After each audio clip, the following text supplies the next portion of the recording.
I've got a massive one of them. I'm useless with stuff like this, so like I said, most of the stuff I've planted's died, so I'm going to torture them today. I need help.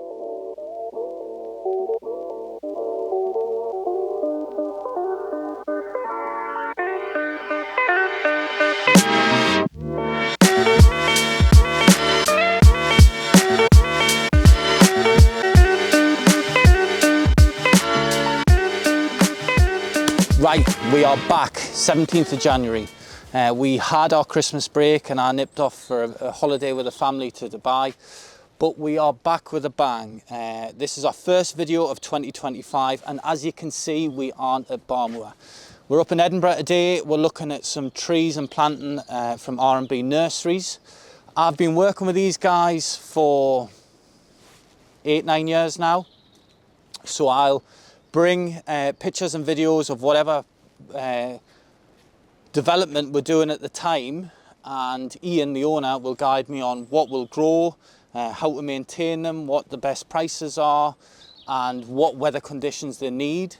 This is a 35-acre site, so usually when I come here I've got an idea in my head, but then it'll change when I see the broad variation of everything that he's got. So a bit of time up here isn't time wasted, because it's given me ideas for everything else that we can plant and do. We've got to collect 200 trees today that we're going to replant in the first video that Cameron did for me about the storm damage. They're all Scotch pine. So let's progress. I want to show you as much of this as possible.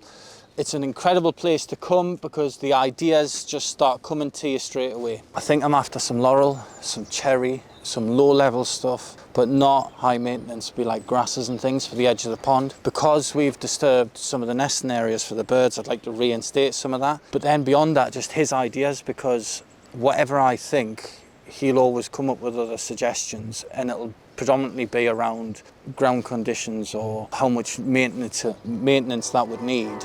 So there's always positives coming from these sort of day trips up here.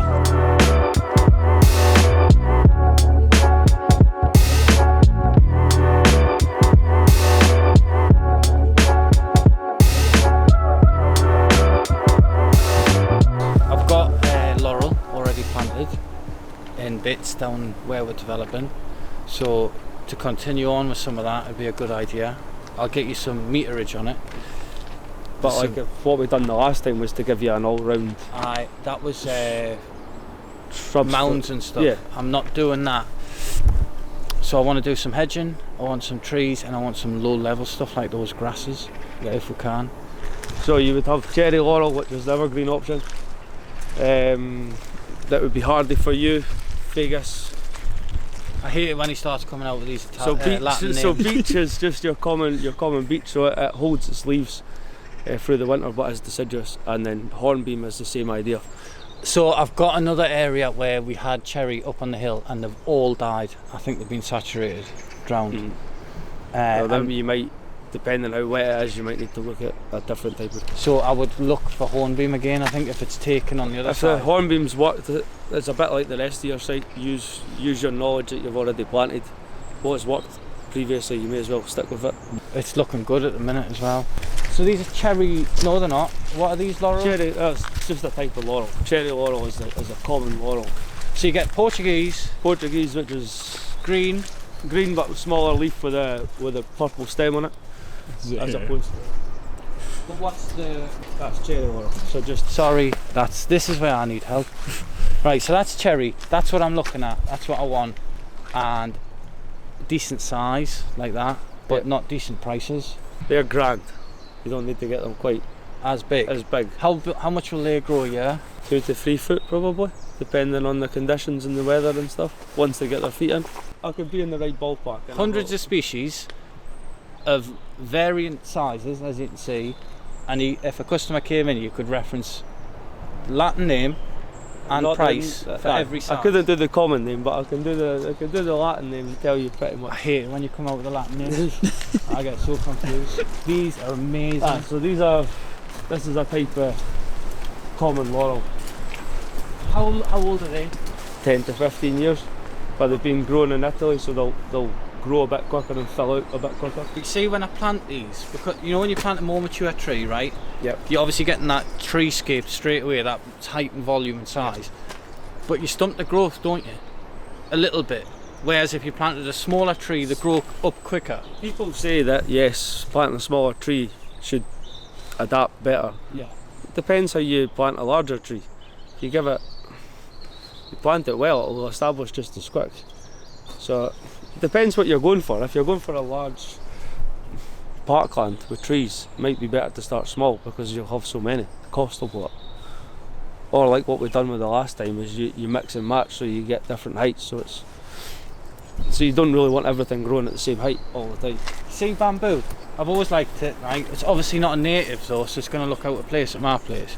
Yeah, it can take over a little bit. I was about to say, does it not grow like hell? And is it evergreen all year? It never goes... The black one can be a bit up here. If it's cold winter it can drop a lot of leaf, but generally is evergreen. Centre Edinburgh would be evergreen all year. And that's black? Yeah, see the stems are. So Philostachys niger, so it's a black stemmed bamboo. Does it not as vigorous as other types. So the pond, like what video I showed you, there's the pond and the pictures are looking at the pond. So there's an existing laurel and I wanted to continue that all the way around to give a bit of privacy and screening for existing customers as well. And I thought about these things because if the pond was still and these came into bloom and you had the reflection on the pond of cherry... Well, you could... Prunus avium is just a common cherry, so it makes quite a big tree. You might want something that maybe weeps a bit more, has a different colour from white. You might want pink. Pink, I was thinking. I've got pink on the park and it takes well. So, it's the pink's maybe a little bit more expensive because it's... Oh, it would be. Because it's a variety. The thing I learned, it's impossible to create a mature treescape. You have to work at it, and that's what was devastating about Storm Arwen when everything was wiped out. The place feels empty, so you want to try and be planting quite often, every year, every few years, that you've always got something coming on, and it changes and then grows into the place and different colours through the year as well. It just gives it another texture.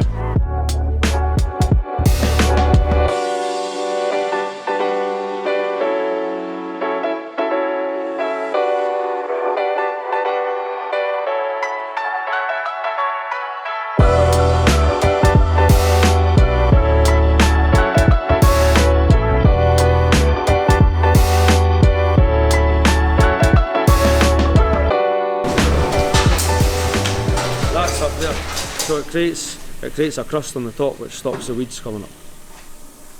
But you need to put... What is it though? Sawdust, is it not, Kev? It's like biomass. Sawdust, eh? Aye, just check sawdust. A mixture of sawdust. I think it's got some sort of starch or something in it. It looks like kitchen worktop. Binds it together. So we've got a range of... we've brought all the sort of semi-hardy stuff. That's the big stuff that you see in the path. It's a bit better to be inside for the winter. It's more delicate. Yeah, planted in the ground not too bad, but sitting in the lines in the pot it's better to be inside. Them palm trees, I've got one of them. So I've got a massive one of them. Now are they all the same species? Because mine's like a hairy thing like this as well. Well, that's Trachycarpus. There is other types of palms, but I would think for what you have and where you are, I think it would have to be Trachycarpus, because I don't think another type of palm would grow. How much is something like that? 500. 500 quid. Cool. And how quick would they grow? The smell in here is amazing. Wait until you get over to the Saracocca.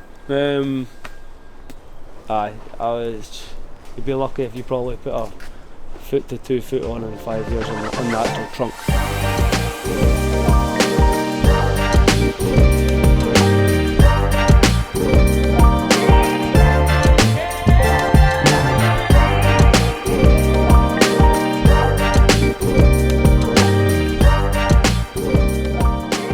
Look, you're going to have to educate me on this because I don't know what I'm planting. But I definitely like to reinstate some That's what you want. rough stuff for like the ducks and that to nest in, and just to give like a low level texture to the development that isn't just turf straight onto the pond edge. That to break up, Yeah. to break up the edge of the pond. Yeah. Yeah, there'll be some that work there, and some that we would need to either grow for you or source. That would be. It doesn't have to. I just want something that's fairly robust. One of the things I'm asking for help with is a low level planting, and the reason for that, it would suit the development. We took out what was there when we were dredging the pond, so I want to reinstate it, and I'm useless with stuff like this, so I need help off Ian. And that's the truth. That's where I think it takes, like Ian said, years of learning it all. And you'll still be learning it. It doesn't. I've spent years of trying to learn and spending money and it all dies, so I might as well just come up and ask Ian. It takes a while to. And by no means that I know what I'm quickly, right? Well, I bought a place last year, a little caravan park, and it was covered in pampas grass. Right? Why are you laughing? Why are you laughing? You already know that. I know where this is going. Well, that's But maybe you bought it for that reason. No. I don't know. Maybe. So then I've learned that pampas grass is a sign of a swingers club. Well, that's Is that true? That's the old lifestyle. So there's a man in Bob that works for me, and his missus live in the house, and it was in the garden and it was next to the house, so I left it in the garden thinking they might get a knock on the door and I'd be finding it funny, but they pulled it out because they heard the rumour as well. Well, that's certainly the rumour, but how true it is I don't A know. lot of pampas grass. Well, it's certainly increased in the last couple of years anyway.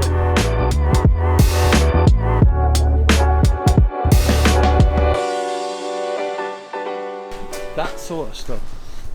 How much work does it? What is it? What sort of work does that take? What sort of work does it take? Does it grow much? Do I have to hack it back? And most of the grasses you tend to cut them back. Some people cut them back in autumn, some people leave it over the winter like that, so it gives you some structure, and then you prune it back maybe. When you say prune, do you mean strim? Prune, trim. I mean, you can take it back to about there, and then it'll come away again. I tend to like it. It gives you a bit of structure over the winter time rather than leaving that round the side of the winter. Is that stuff over there evergreen though? There's some evergreen, there's some deciduous. That's lovely. That So you can mix and match it a bit. is it. I don't know what's common name, but Amianthia. It goes a nice orangey colour in the autumn time. Looks a bit like June grass. Yes. Sharp on the edges. It's a like little bit like that. That's lovely. And does it grow like crazy, like bamboo and stuff, or is it Most of the grasses are more clump forming, so low? it'll get bigger, but it's not going to take over. I like that. Bear that one in mind. So that, not like a pampas, but it's got large sort of feathery fronds coming off it. Well, I think I want to work away from the pampas grass, funnily enough. I've been naive on And that. then like your things like your panicums and your miscanthus, which are a bit taller growing, give you a bit of structure and more late summer flowering into autumn. That's okay. Is that Right. good? Can you mix these? You can mix them all, And that's got a seed to it. so they have a bit of seed head, which would be sort of late summer into autumn, Blowing the wind. blowing the wind. As these work on mass planting, it looks better if you volume, swaths of it, and whether you mix some perennials through it to give you a bit of colour. Like I said, most of the stuff I've planted's died, so when he's come down and had a look, and if I have lost anything, he's usually helped us out with it. But other people just say it's tough. So we've got 200 Scotch pine that we're going to plant at the top of the park. Ian's going to get us loaded up now. They're just little ones. I'm quite concerned that the deer's going to get them. Ian's got tree covers, but they're not big enough, so we're going to have to protect them with chicken wire. A fairly time consuming job, but I'd rather do it once and just leave them. Yeah, it's the main road, it's the main drive in, it's the trees that you see from roundabout. But under Ian's advice, under Ian's advice, we did think about buying bigger stuff, and he said just scatter the place with more of a smaller size and let them fill out as well. And there'll be a little bit more noise deadening from the road behind, with them being low level, and they'll fill up and they'll catch a lot of that road noise. So Ian's going to get us loaded now. We're going to nip over, have a look at his other site that's much bigger than this, believe it or not, right next to Rosalind Chapel. Then we're going to fly back to Barmoor and try and avoid Edinburgh traffic on a Friday.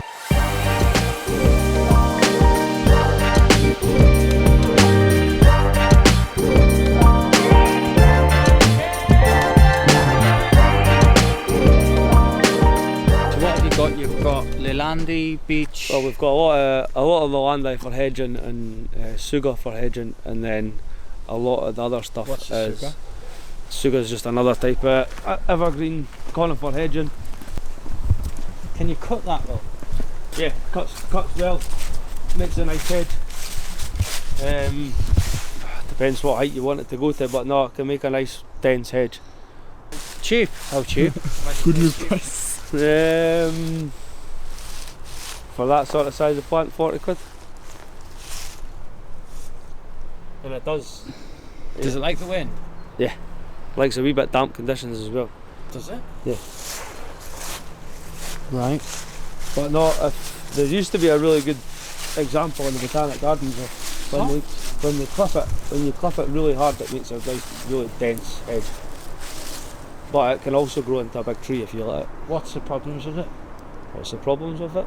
And what's the negatives? I don't really think there is many, other than the fact that people don't really know it, so it doesn't get used. I was going to say, I've never heard of it. Yeah, so it's probably used more in Canada than in South.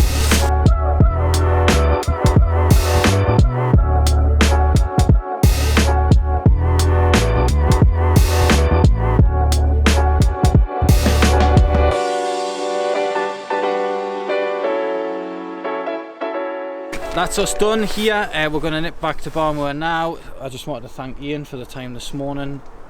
We've seen both yards, a broad range of stuff. We've got ideas. This is where we go back, think about what we can plant. I'll send Ian some videos, some WhatsApp stuff, and he'll talk me through it. So let's see what comes of this.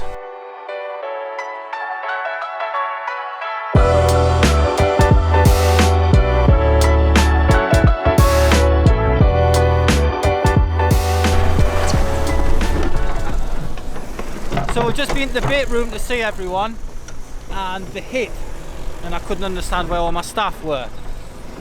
So I'm going to torture them today. So, as you can see, I've got a lip all the way around this pond. We need to dig a trench 300mm deep and roll the liner up and into the trench.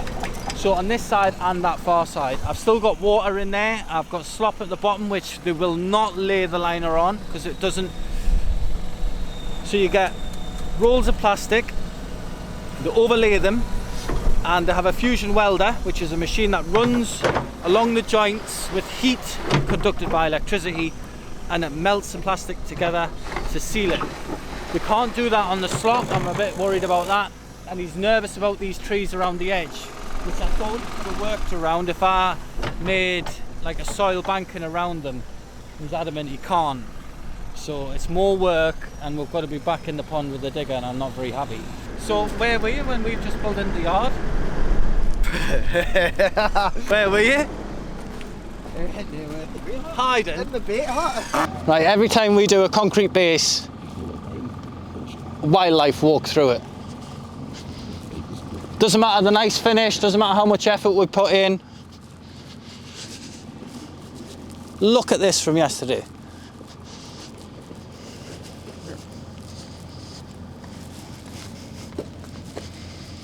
That's good. That's good. Right, so what we went to look at this morning, we've had to take away some of this vegetation, but there was an issue with that. We've got a main pipe that runs all the way down here, and it's the main surface water drainage for the park. One big pipe. Yeah. Now, there's a big manhole over there, and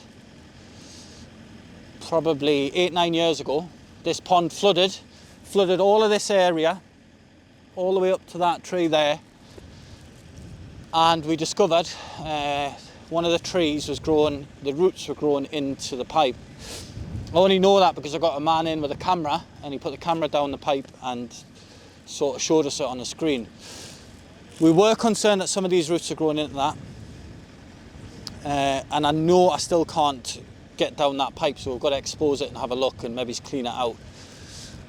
Cameron will now insert a picture of the flood. I took that from the top floor of the castle one day when it was chucking it down and we couldn't work, so we went in and cleaned the castle out.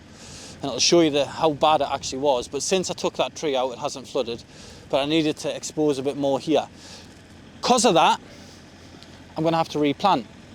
And that's what we went to look at this morning. Because we've got laurels, I'm thinking about continuing that all the way along with hedging and some trees, which we've got cherry trees over there, and I want to bring them over here as well because the cherry blossom on the drive will look fantastic in the spring. And then on this far side, we've got some laurels, so I might as well use them as well. Continue all the way along with sectional measured cherries again, higher than the hedge. And hopefully, when the pond's still, and you've got a mirror image of a cherry tree and blossom in pink, it'll look nice. But I'm useless at things like that, I need help. I'm going to dig a sump. We've got a pump running, pumping the water out of the pond. We're going to dig a sump over there, continue to keep pumping the water, try and drain all of this down there, pump it out, get rid of some of this slop, and then bench all of this banking. Dress it all up, dig a trench, and see if we're good to go for the liner. Fingers crossed on that, I'm worried about it. Is this the same person we did use the last pond? Same guy? No, it's not. It's not the same person we used the last time. I've used two different people. I rang the last lot that we used for the pond we did in 2021, and their timescale was ridiculous.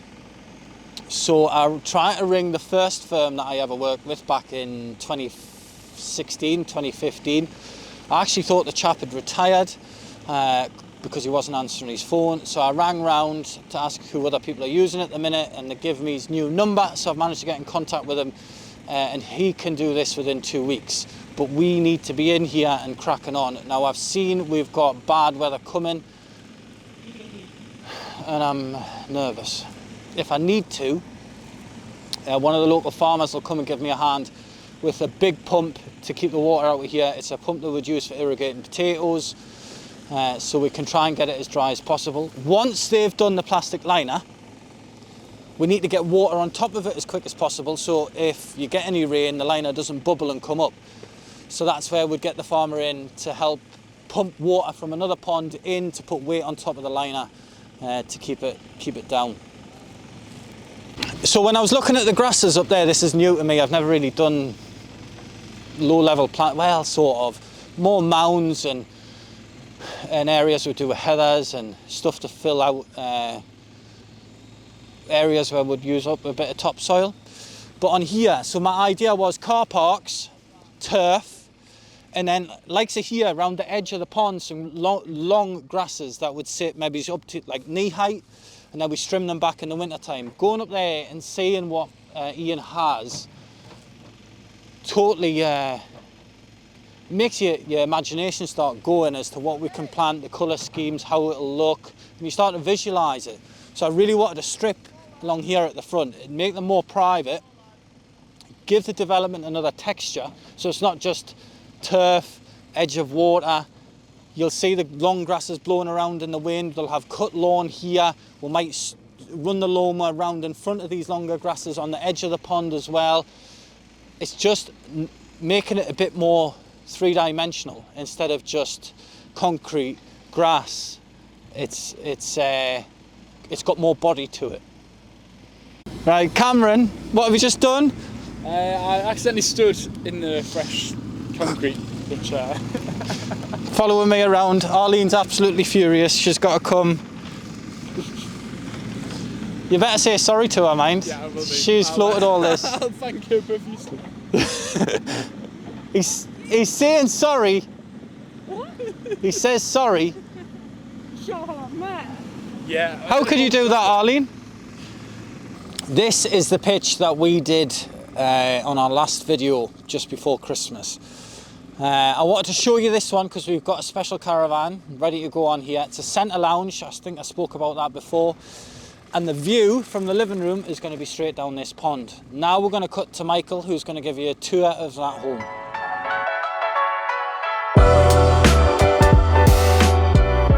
So we're here now in the beautiful Carnaby Langham Centre Lounge holiday home. So this is a bit of a unique layout. It's got bedrooms on either side of the holiday home with the kitchen and the main lounge in front. You've got the 2 sets of patio doors so you can seamlessly connect your indoor and outdoor spaces with your decking on the front there. This will be on pitch 1 on the 9th of February, fingers crossed. And will be retailing for £82,000. That's inclusive of the decking, your site fees for 2025, and everything you could ever need to get you set up and started.